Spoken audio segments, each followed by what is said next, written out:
আসসালামু আলাইকুম রহমতুল্লাহ বারাকাতুহু। Spoken English part perfect tense. আমাদের সেই পূর্ব পরিচিত 1975 সালে জেনে আসছি আমরা ডাক্তার আসবার পরে রোগীটি মারা গেল বা ডাক্তার আসবার পূর্বে রোগীটি মারা গেল, এটাই আমরা সব জেনেছি।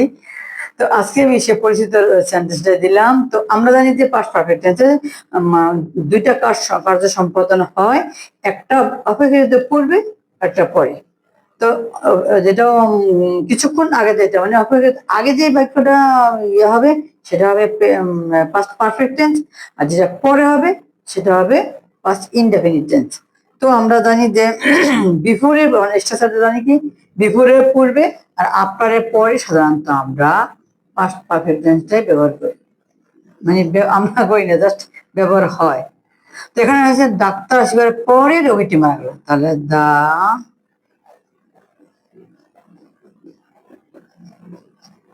the patient had died after